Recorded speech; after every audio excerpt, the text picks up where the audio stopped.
Ya está exactamente, en con la línea. Graciela Séneca, que Perfecto. la tenemos en línea. Recordemos que Sí. el 28 de septiembre fue el Día Internacional por el Aborto Seguro. Sí. Y en ese marco se hicieron diferentes actividades, Exacto. tanto el 28 como el 29. Está Vamos bien. a hablar con uno de los miembros de la Sí, campaña sí. nacional por el aborto legal, seguro y gratuito. Ahí está en la línea telefónica Graciela Séneca. Graciela, ¿cómo estás? Te saludamos a Radio Pública de Marcos Paz, Victoria Alarcón y Bernardo Elfman. Hola, ¿qué tal? Buenos días, Victoria, Bernardo y a la audiencia. Muy bien, estoy muy bien. Bueno, bien. Contanos en principio cómo fueron la actividad del 28 de septiembre. Bueno, las actividades del 28 de septiembre, que el año pasado se denominó Grito Global por el aborto legal, y este año seguimos en las calles por el aborto seguro, se fueron gestando a través de varias reuniones. Esta fue la génesis en Cava y ocurrió también en diversos lugares del país, en diversas provincias del país y de Latinoamérica, incluso de Europa. En Cava se fueron haciendo varias reuniones donde se fue consensuando un documento final, que fue el que se leyó en Plaza de Mayo. Se acordó hacer una movilización bueno, finalmente el 28 concentramos en Congreso. Ahí hubo, bueno, un gazebo donde se distribuyeron los pañuelos que pintan de verde toda la ciudad, y esto de los pañuelos no se guardan, siguen en las mochilas, en las carteras, en las muñecas. Después de esto también maquillaje, glitter, brillo, porque compartimos la alegría de la lucha sin banalizar, pero bueno, luchamos con esa alegría de saber que estamos luchando por una causa justa, ¿no? Marchamos después por Avenida de Mayo hasta Lima. En Lima fuimos hasta el ex Ministerio de Salud para denunciar que no queremos que se devalúe a Secretaría. Ahí había un escenario donde artistas feministas leyeron un documento y hubo activismos. Toda la marcha fue acompañada por diversas tamboras. De allí tomamos después Diagonal Sur, llegamos a Plaza de Mayo, donde se hizo la tradicional entrada a la plaza con las bengalas verdes y la corrida que hacen las compañeras más jóvenes. Y en un escenario en Plaza de Mayo, Liliana Daunes, la periodista feminista, leyó un extenso documento que yo me envié a la radio, donde se puntualizan justamente todos los reclamos y todas las denuncias del movimiento feminista, ¿no? Graciela, te consulto qué es lo que va a suceder con el proyecto de ley, que fue debatido y que finalmente no salió aprobado por el Senado de la Nación. ¿Qué es lo que va a pasar el año que viene? ¿Está previsto volver a presentar el proyecto? ¿Están previstas algunas modificaciones? Bueno, no se descarta volver a presentarlo. Bien. Sabés que nosotros periódicamente tenemos una plenaria anual donde confluyen compañeras que van representando cada una de las regionales de la campaña. Allí se discute eso. El proyecto que presentó la campaña por séptima vez y que después de una discusión de 5 meses perdió la votación en esta sesión vergonzosa del Senado. Fue un proyecto consensuado en todo el país. Con aportes, hubo una comisión redactora, pero hubo un año de discusiones en todo el país. Entonces, muy probablemente este proyecto se vuelva a revisionar, porque continuamente la realidad obliga a una actualización del proyecto. Por supuesto.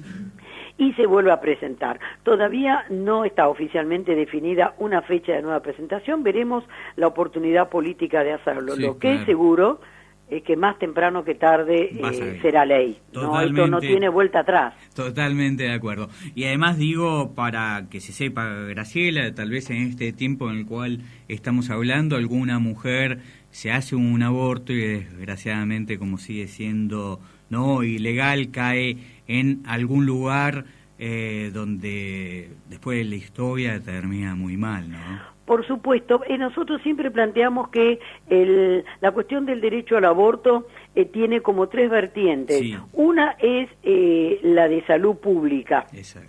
Evidentemente que es un problema de salud pública, Sí. también es un problema de derecho humano y de autonomía sobre el cuerpo, porque esta tutela que históricamente se ejerce sobre el cuerpo de las mujeres continúa vigente, al punto tal que ni siquiera se respeta cabalmente los casos de aborto no punibles que actualmente están reconocidos desde el año 1921 en nuestro Código Penal.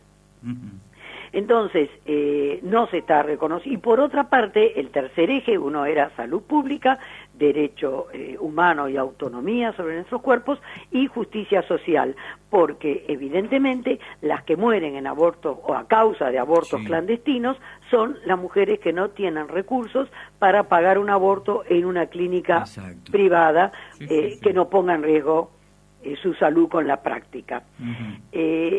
Estamos...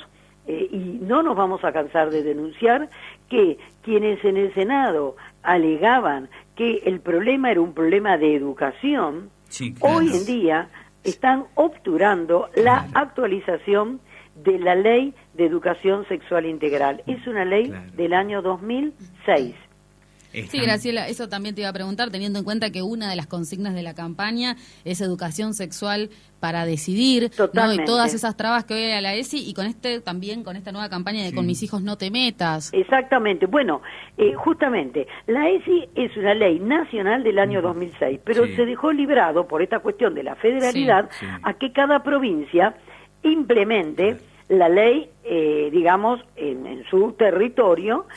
Y sin embargo, estamos viendo que hay provincias, sobre todo las provincias del norte, como Salta, por ejemplo, o Tucumán, donde esa ley se deforma totalmente, es dada por la Iglesia, y hay una educación para la espiritualidad, por ejemplo.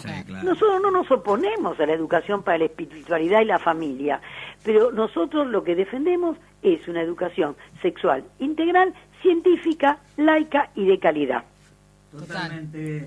Entonces, sin embargo, se lee y esta gente que durante todo el debate decía lo que pasa, que para evitar embarazos indeseados hace falta una educación sexual, es la misma que se niega a lo que ellos denominan ideología de género, y se niegan también a incorporar en esta modificación de la ESI el hecho de ser declarada como una ley de interés público. Una ley de interés público obliga al efectivo cumplimiento en todo el país.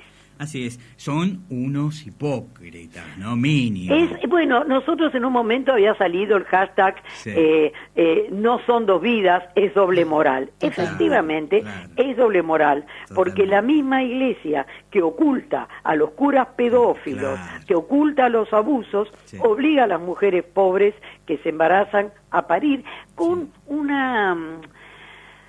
como esta caridad falsa de, bueno, tenelo, nosotros lo apropiamos y lo cuidamos. Esto es una monstruosidad.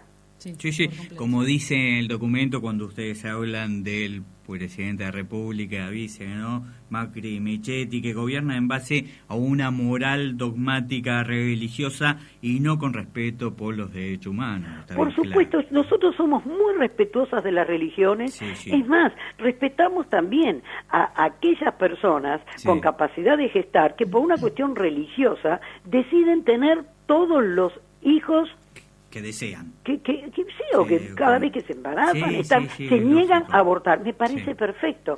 Lo que nosotros defendemos es el derecho de la mujer y de la persona con capacidad de gestar a decidir autónomamente sobre su cuerpo y sobre su vida. Después, si lo que decide es no abortar, perfecto. De hecho, cuando se hace un acompañamiento a una mujer que está embarazada en una situación de conflicto y no sabe qué hacer, también es falaz que las socorristas o la asesoren o la presionen para que aborte. Sí, totalmente de acuerdo. Graciela, por último te consulto porque seguramente la gente o quienes nos escuchan quieren saber por qué eligen el 28 de septiembre para llevar adelante que es el Día Internacional por justamente el aborto este reclamo por el aborto seguro en este año fue la consigna en América Latina y el Caribe. Si bien menciono que este año hemos recibido de lugares de Europa, impresionante la movida, la adhesión, los pañuelos verdes se han internacionalizado. Bueno, el 28 de septiembre, que surge en el año 1990, se establece la fecha, en el 5º encuentro feminista latinoamericano y del Caribe, que tal vez conozcan la sigla como EFLAC. Bueno, ese año se llevó a cabo en San Bernardo y se decidió establecer el 28 de septiembre en conmemoración al 28 de septiembre del año 1871, cuando se decretó en Brasil la ley de libertad de vientre, por la cual los hijos e hijas de mujeres esclavas nacían libres. En alusión y conmemoración y celebración de esa libertad sobre los vientres de las mujeres, es que elegimos este día se eligió para luchar por el derecho al aborto, ¿no? Muy bien, clarito. Graciela Seneca, muchísimas gracias por estos minutos con la Radio Pública de Marcos Paz. Bueno, muchísimas gracias a ustedes por difundir la voz de esta lucha feminista por el derecho de todas las personas gestantes. Ahí está. Buenos días. Igualmente, Muy bien, ahí tuvimos a Graciela, entonces muy interesante también lo que decía. Muy importante recordar la realidad latinoamericana, ¿no? De donde surgió este movimiento. Claro. En la actualidad solamente Uruguay y Cuba son los únicos que tienen aborto legal, seguro y gratuita de América Latina y del Caribe. El Salvador es el único lugar donde todavía está penalizado por completo todos los casos de aborto, todos los casos están penados por ley. Y en los demás países, como también es el caso de la Argentina, hay diferentes causales, ¿no? Donde sí se permite el aborto legal, en nuestro caso, como bien comentaba Graciela, desde 1921, en caso de muerte, de peligro de muerte no materna, o en casos de violaciones es cuando se pueden realizar abortos. Así todo hay trabas, existen trabas actualmente, pese a esto, y bueno, y en diferentes países existen diferentes causales, ¿no? Esa es la realidad. Nosotros lo tenemos desde el principio del siglo XX, Chile, sin embargo, lo tiene desde el año pasado recién. Y bueno, dependiendo del país, son también los diferentes causales y los más o menos causales.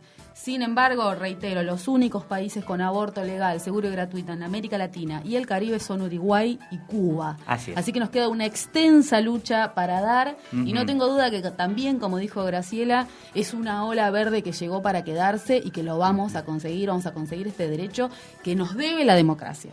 Ahí está, así dicho, y ojalá que fuera de esta manera como plantea Víctor.